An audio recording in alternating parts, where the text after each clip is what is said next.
आम्ही सारे खवय्येमध्ये मी राणी गुणाजी तुमचं स्वागत करते. व्हॅसलीन एकापेक्षा एक अप्सरा आली हा एक जबरदस्त कार्यक्रम झी मराठीवरती आपण बघतोच आहोत. तर यातल्याच एका सुंदर अशा अप्सरेला आज आपण भेटतोय. ही अप्सरा आहे Smita Tambe. Hi hi Rani, happy new year. Happy new year आणि माझ्या घरात तुझं स्वागत. Yes, thank you. बरं, एकापेक्षा एक अशा कमेंट्स तिला मिळतात, तुम्ही बघताच आहात. आणि खरी खुरी अप्सरा जसे तिचे सगळे लचक आहे, अदा आहे, ती सगळी पुरेपूर आहे तुझ्यामध्ये.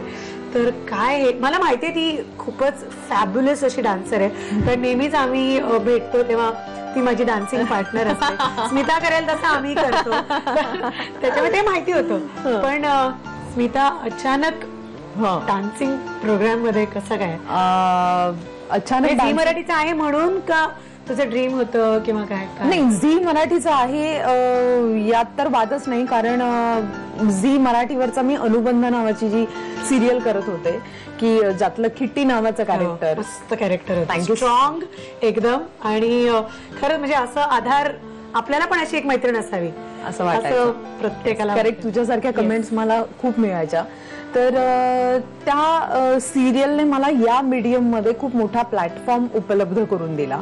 आणि झीवर ऑब्विसली असं होतं की झीमुळे आपण लोकांपर्यंत फार ग्लॅमरस पद्धतीने, फार सोप्या पद्धतीने आणि खूप ओळख होते आपली, इंटरॅक्शन होतं, प्रेक्षकांपर्यंत आपण पोचू शकतो.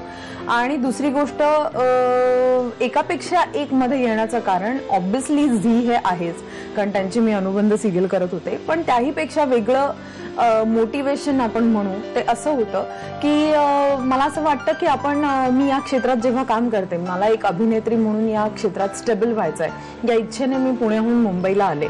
आणि ते करत असताना मी माझ्या अभिनयात बदल करण्याचे, मी माझी बॉडी लँग्वेज, माझं स्पीच या सगळ्यांवर काम करण्यासाठी खूप कष्ट घेतलेत.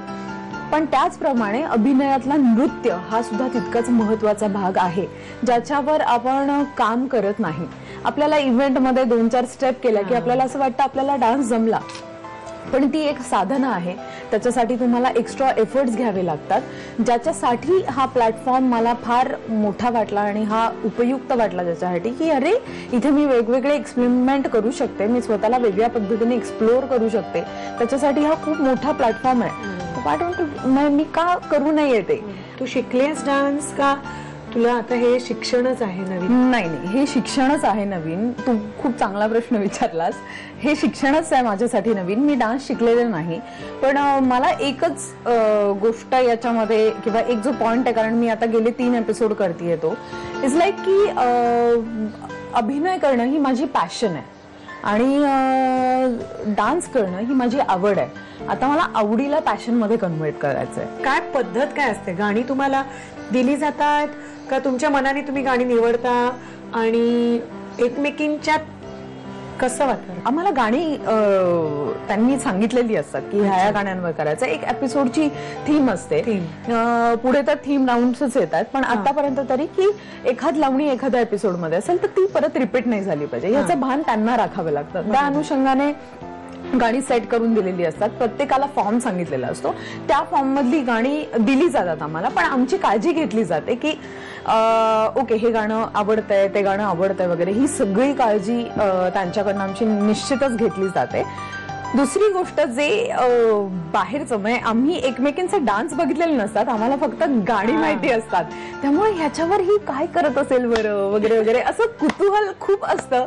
पण त्याच्यामध्ये निश्चितच बघितल्यानंतर मत्सर, हेवे दावे अशा भावना अजिबातच नसतात. मला असं वाटतं प्रत्येक ऍक्टरला मुळातच शिकण्याची प्रवृत्ती तुमची म्हणजे ठेवावीच लागते. त्यामुळे एखादी स्टेप जर मृण्मयीने केलेली आहे तर ती कशी करते, किंवा उर्मिला करत असेल तर ती कशी करते, का सुरेखा त्यांचा स्वतःचा एक ठसा आहे, तर त्या कसं करत असतील, हे ऑब्झर्वेशन आणि हे शिक्षण मला असं वाटतं प्रत्येकीलाच लागू होतं. या म्हणजे ते स्पर्धा असली तरी हे एकमेकांकडनं शिकायचं एकमेकांना. म्हणजे क्लासिकल बेस म्हणजे मला आता सेमी क्लासिकल परफॉर्मन्स होता माझा, कैसे नैनो से नैनो मिलाऊ सजना, असा माझा तिसऱ्या एपिसोडला परफॉर्मन्स आहे.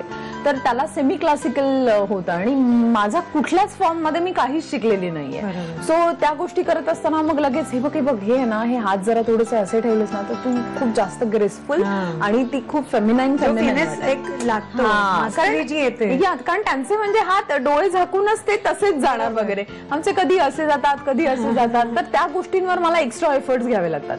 माझा फायनल परफॉर्मन्सला हात कसे असे जाणार नाहीत, पण रिहर्सलच्या पिरियड मध्ये या सगळ्या गोष्टी खूप सॉर्ट आउट त्याच लेवलला केल्या जातात आणि तेच शिक्षण माझ्यासाठी खूप महत्वाचं आहे या फ्लोअरवर. क्या बात आहे. सो आपल्याला आता ती एक जबरदस्त डान्सर आहे. कुठलाही फॉर्म ती असं म्हणतेय शिक्षण चालू आहे, पण मला खात्री आहे की फार तिला तिच्या टीचरला सांगायला लागेल आणि असं काही म्हणू नको, असंच आहे.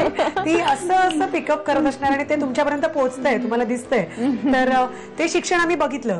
पण आता मला असं थोडंफार तुझ्याबद्दल माहिती आहे की तुझं स्वयंपाकघरातलं जे शिक्षण आहे त्याच्यात तुझी PhD आहे. नाही राणी, हे बघ तू असं म्हणालीस ना की याच्यात तुझी PhD, माझ्या घरच्यांना लगेच कळणार आहे की राणी आधीचं पण बहुतेक खोटं बोललेली आहे. तिला काही येत नाहीये, पण खास तुमच्यासाठी ती बिचारी पुण्याहून मुंबईत आली आणि तिने वेळ काढला तुमच्या सगळ्या मायबाप प्रेक्षकांसाठी.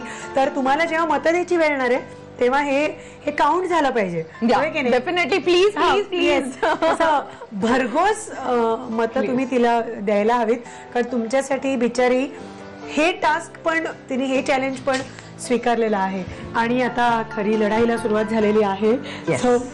साहित्य सांग. हा पास्ता आहे एक प्रकारचा, सोपा सुटसुटीत डब्यात घेऊन जाऊ शकतो असा. तर या पास्त्याला काय नाव आहे? Garlic pasta. ओके. तर मग साहित्य सांग ना. साहित्य म्हणजे पास्ता जो लागणारच. Okay. Green capsicum, broccoli, cherry tomato, mix herb, chilli powder, olive oil, salt and garlic. आता शिजवायला ॲज युजल पाणी ते गरम करायचं नाही, उकळलं ते पाणी की त्याच्यात 1 चमचा तेल, 1 चमचा नाही अगदी थोडंसं 1-2-3 थेंब. ते पाणी उकळताना त्याच्यामध्ये थोडंसं पाण्यातही तेल घालायचं आणि आता याच्यात मीठ टाकायचं आणि त्याला पण एक चव येईल. आणि आता पास्ता फक्त टाकताना सांभाळायचं, भाजू शकतो. आणि जेवढा पास्ता आहे त्याच्यापेक्षा डबल पाणी, म्हणजे तो हे अर्थातच सगळ्यांना तरच तो मोकळा आणि छान शिजतो. 1 मिनिटभर झाकण ठेवायचं म्हणजे पटकन शिजेल तो लगेच. आणि मग नंतर झाकण ठेवायची गरज नाही, कारण तो मोकळा व्हायला पाहिजे आपल्याला. तर 5-7 मिनिटं लागतील नाही का.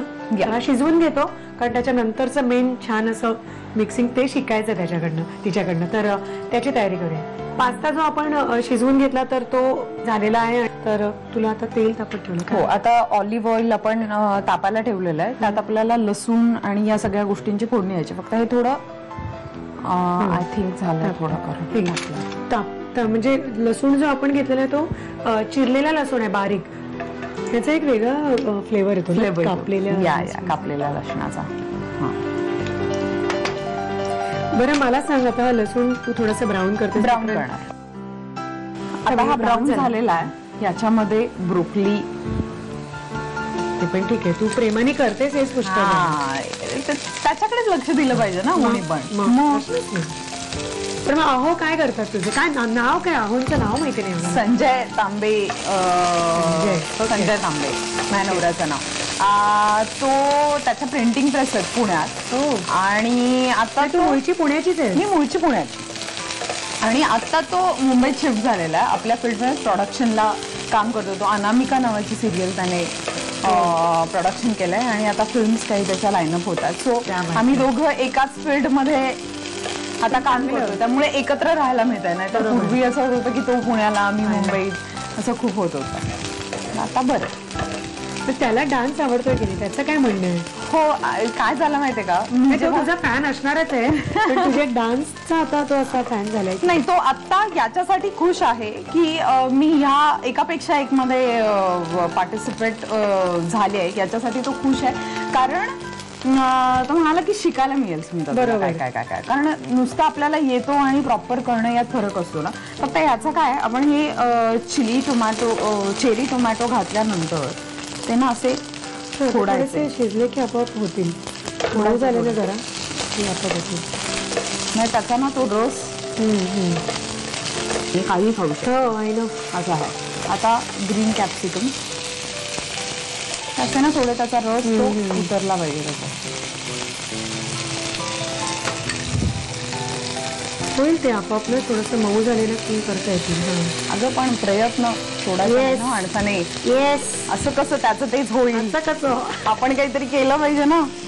हा बघ आता जमलंय मला बरंच काय काय. असं कसं मला कथ्थक येत नाही, असं कसं मला चालता येत नाही, आलंच पाहिजे. तर तिने केलेलं आहे. आणि आता हा पास्ता घालूया. या. ते तुला हवं पास्ता तसं झालंय ना. या.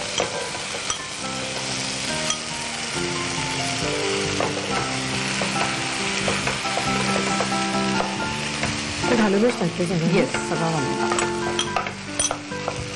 कारण हा पोटभर आपण खाऊ शकतो. हो हो हो. आणि आता हे तुला मीठ आपण पास्ता शिजताना घातलं होतं, त्याच्यामुळे ते आता थोडंसंच हवं असेल हो, ना, हो. या भाज्या खाल्ल्या जाईल. हो हो हो.